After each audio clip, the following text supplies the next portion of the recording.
Mən həmişə fəxr etmişəm. Bugün də fəxr edirəm ki, mən Azərbaycanlıyam.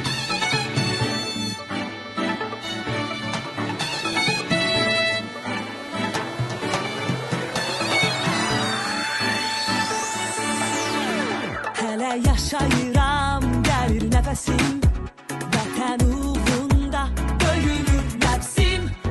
Sona qədər ölkəmə bağlıyam, çünki mən Azərbaycanlıyam.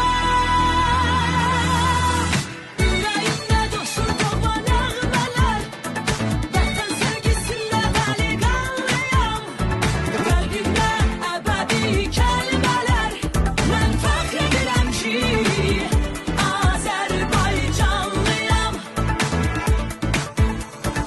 Ürəyimdə coşur doğma nəğmələr, vətən sevgisində dəliqanlıyam.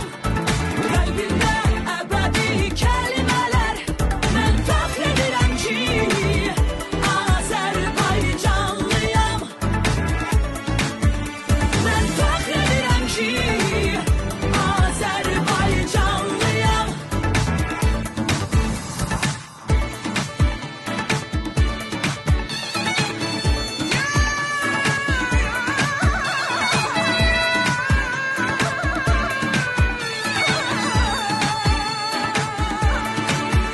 Odlar yurdumun azad gençleri, üç renkli bayrakla ordumda ilerli. İnanarak biz tek Allah'a birlikte gelirik, ilhamla sabaha. Yüreğimde coşur doğma nəğmələr, vətən sevgisində dəliqanlıyam. Qəlbimdə əbədi kəlmələr, mən fəxr edirəm ki, Azərbaycanlıyam. Ürəyimdə coşur doğma nəğmələr, vətən sevgisində dəliqanlıyam. Qəlbimdə əbədi kəlmələr, mən fəxr edirəm ki, Azərbaycanlıyam. Ürəyimdə coşur doğma nəğmələr, vətən sevgisində dəliqanlıyam.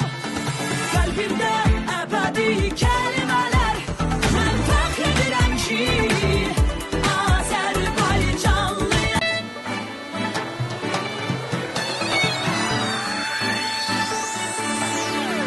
Hələ yaşayıram, gəlir nəfəsim,